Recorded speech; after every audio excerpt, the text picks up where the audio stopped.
Un des phénomènes qui fait partie des secrets de famille, qui en fait encore partie, qui va en faire partie longtemps, pour toutes sortes de raisons qu'on va s'expliquer, c'est la violence faite aux aînés. Une réalité assez cachée, assez méconnue, euh, dont vous risquez d'être témoin dans vos milieux professionnels et même en stage. Alors, dans les dernières années, on a eu des témoignages d'étudiants et d'étudiantes qui étaient témoins de réalités de violence sous toutes sortes de formes à l'égard des aînés dans les milieux gérontologiques. Alors, on aborde cette question pour cette capsule. Alors, la violence faite aux aînés, on dit une forme de violence encore méconnue. Alors, si on parle de l'ampleur du phénomène, bon, des études parlent d'entre 8 et 20 des aînés qui subissent une forme ou une autre de violence. Dans plus du tiers des cas, les abuseurs proviennent de l'entourage immédiat, principalement les enfants. Ce sont surtout des gens très âgés et des femmes qui en sont victimes.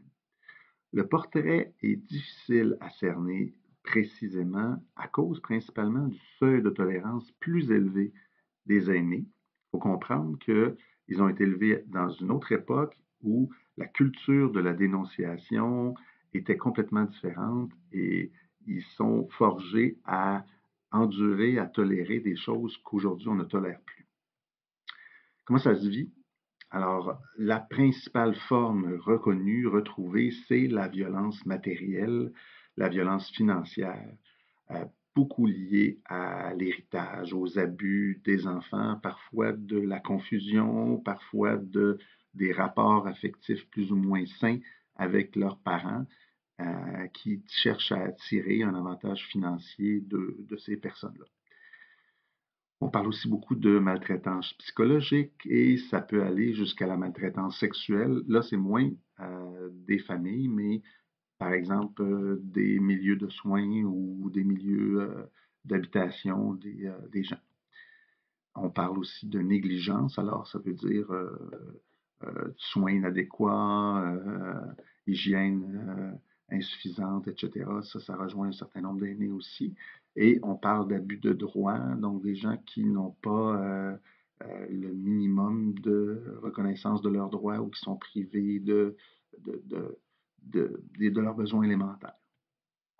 Parmi les facteurs explicatifs, bon, assez souvent, les gens qui sont victimes de violence viennent de milieux où la violence était inscrite dans la culture, dans les rapports. La violence se perpétue.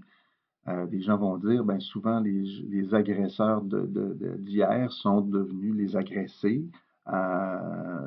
C'est surprenant quand on a parlé de socialisation, on a parlé de transmission des comportements, alors que c'est surprenant qu'un enfant à qui on a transmis une culture de la violence continue de l'exercer quand il grandit, puis qu'il l'exerce à l'encontre des gens qui l'ont abusé quand il était plus jeune. Non.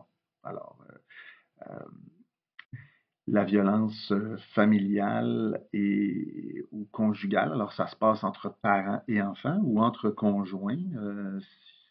C'est toujours possible, même à un âge avancé, que les conjoints soient violents l'un avec l'autre. Un autre facteur explicatif important, c'est l'isolement. Alors, il s'agit de passer quelque temps dans une maison pour personnes âgées. Vous allez être témoin de ça dans les CHSLD, dans les maisons même privées.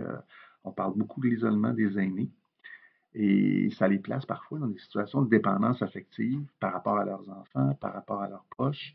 Et il y a des gens qui, malheureusement, profitent de ces situations-là et abusent en tirant avantage de cette dépendance. Et bon, dans les facteurs explicatifs, évidemment, dans certaines familles où les gens ont accumulé au cours de leur vie un certain pécule, un patrimoine, ben, l'appât du gain peut être générateur de cet abus-là. Et quand on a vu que la majorité des cas d'abus étaient matériels, ben, c'est une des motivations des gens, c'est d'aller chercher des ressources chez leurs aînés. Alors, je vous invite à regarder un court documentaire qui nous donne une petite illustration avec des témoignages. Ça se fait assez rapidement parce qu'on n'a pas beaucoup de temps pour